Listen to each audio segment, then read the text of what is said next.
Yo guys, Rule King here. I'm back with the new video. In this video, I'll be speaking about how to get back if you're playing the Standoff 2 after a long time. How can you get to your peak level once again? This is how you get back and grind. What I usually do is I go for 6 guns, which is MP5, MP7, FN Fall Farmers, and the M4 and the AK.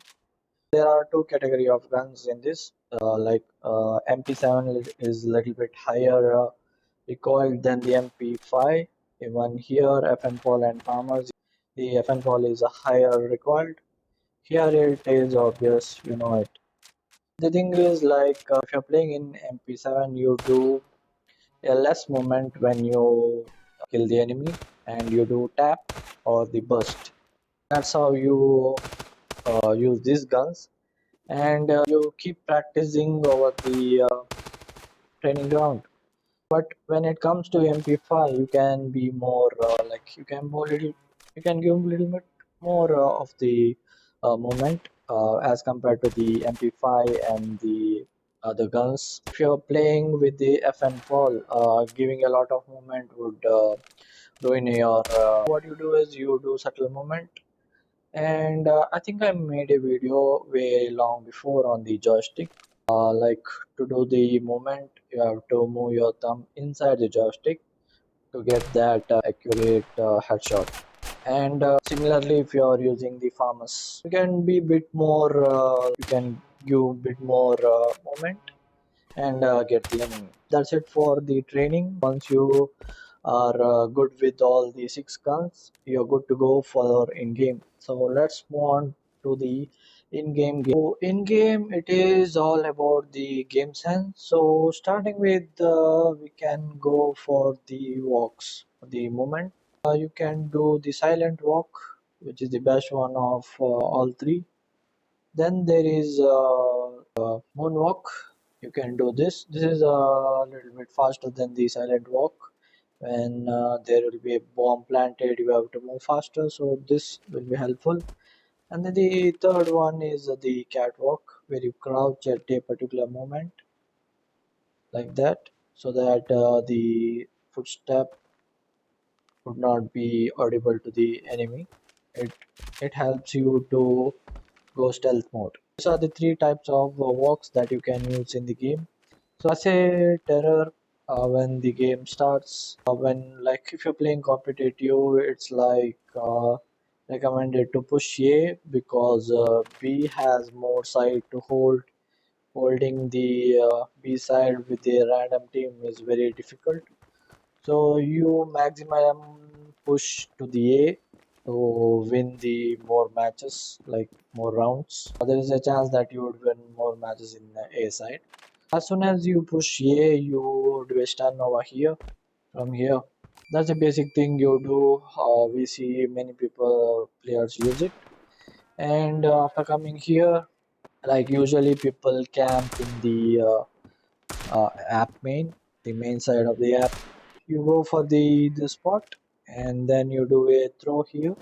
It will die and you move inside and take the enemy down over here. So basically, you in the turret side, your first aim is to clear the app completely. Sometimes there will be a player holding the stairs as well.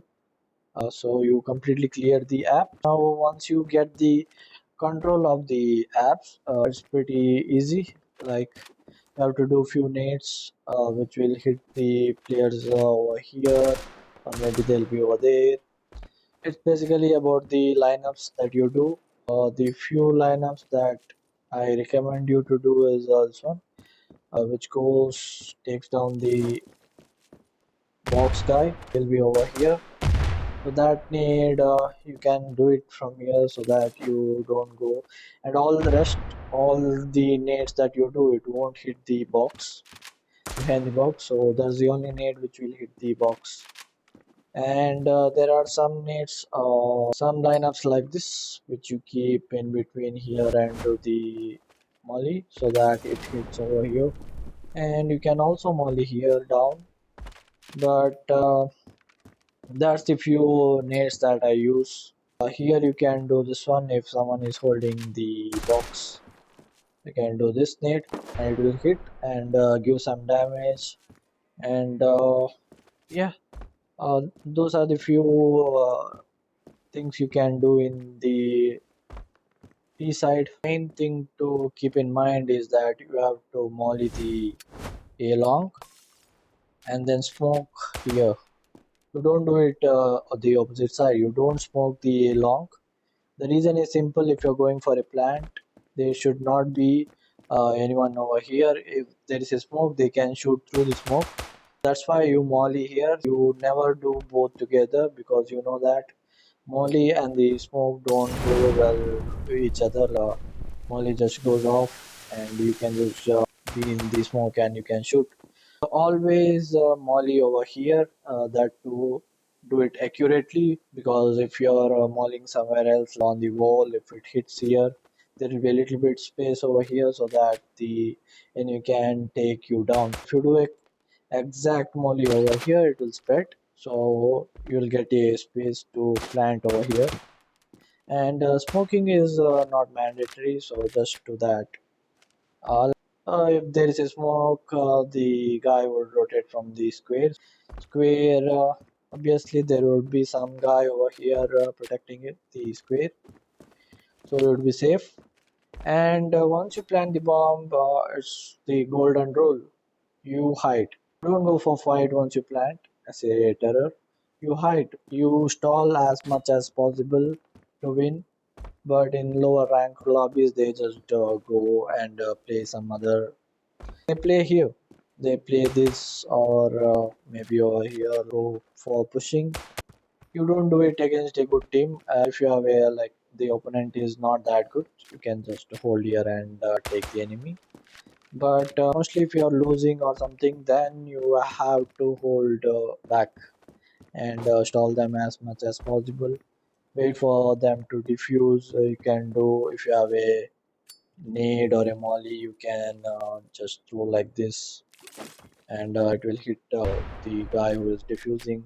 Or if you're planting over here, you can just come here and take him down, because you don't have to go entirely out, because other player might take you down. You avoid the fight as much as possible, and sometimes they might they do the fake clickbait.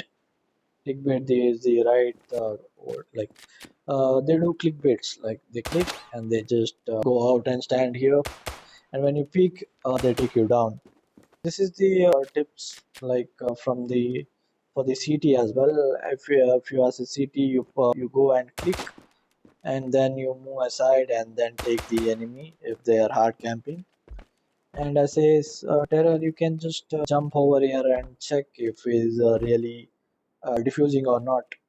You don't have to go and kill him directly. After clicking the C4, there will be much time to defuse it, 8 to 8 seconds or something. You can just check when you jump, he'll leave the bomb and he has to do it all the way again. Just chill over here as a terror. And as a CT, you can stun, and moment the stun pops, you click so that the enemy could not hear the click sound of the bomb, and he might just wait for you to click the bomb. Sometimes it works. This is the tip I would give to play from the T side. Almost push all the round to A in Sandstone. And as in B, I hate pushing B. Still, if I want to push B, I would smoke all over the B. I have played against uh, like good teams. What does a good team do? It smokes all the site. You smoke here, and if you smoke here, maybe here, somewhere like here. Then what they does is, if they smoke so much, then it's like for the enemy there is no cover fire. They don't even see. You can come here and check. You're like blind, fully blind. You can't cover your teammates. You doesn't know what's going on in here, because a few flashes will also be coming from up. This is how you can push B. Although I'm not a great fan of pushing B. in Sandstone. That's it for these tips, and now we can do the tip of the peak. Now let's speak about the peaking. There are few ways of peaking.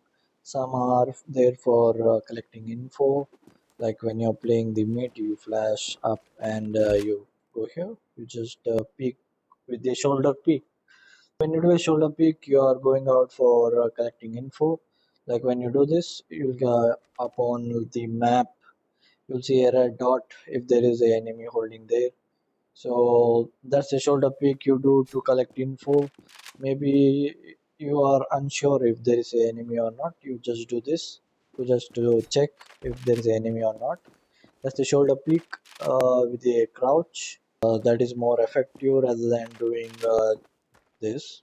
So this is more accurate when enemy, even if he is holding, he could not hit your head because you are doing a crouch. Your head would be slightly lower when you do the shoulder peak like this for collecting the info. This one is the right one. You do a kind of a C like this. That is the shoulder peak you do with the crouch to collect the info. So now you can do that same peak with the delay. So I call it a delayed peak. You do one crouch. You see that the enemy is pushing towards you. Now he would push towards you, or he might go back. So he'll be doing a pre-fire. So you have to time it. You have to allow him to shoot and then go for a kill rather than directly going for a kill. Timing in this game plays a epic role. You might have heard telling many people, like many people players speak about timing. So peak timing is also very important. You must predict the enemy when they would peak. So if your prediction is on point, if your timing is right, then you will get the enemy. My bullet is empty. So that's about the peak, and there is also like pixel peaks that you can do in some positions, like here if you're holding you can see the head when enemy comes in into the, if you're holding here it is much exposed than if you're holding over here.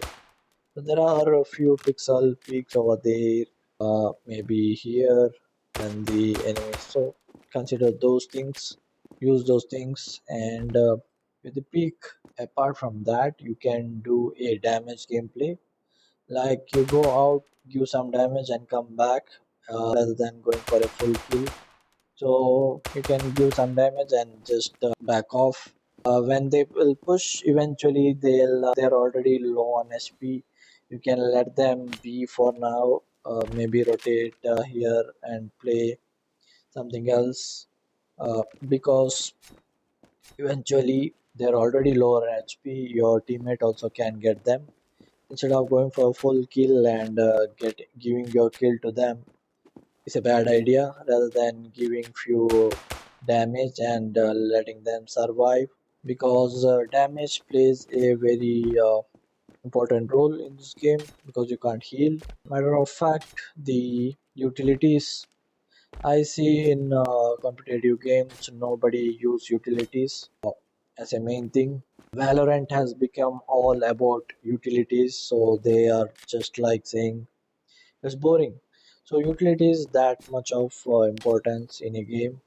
But in Standoff2, rarely people do lineups and stuff. The one mistake that I would tell not to do is giving your, like players buy full util and they go for a push, like they go front and they push and they lose the utility. They die and lose utility and give that utility to the enemy side. This is like buying the utility for the enemy. So what you do is you buy the utility. First thing you do is throw the nade and the flash and the molo. You empty the utils before you take a gunfight. Try to give enemies some damage with your nade. Like here, if the enemy is pushing, so always aim at this wall so that it hits the enemy over there. all the other nades would fly off, like it will go like that if you're throwing from over there. So if you're throwing the wall, it will hit there. That's the thing. So don't give your utilities to the enemy, use it before the gunfight. So first thing you do is the nade and flash and the molo, because most of the players just buy the utility and then they just hold with their utilities, never do it. So that's the tip, guys.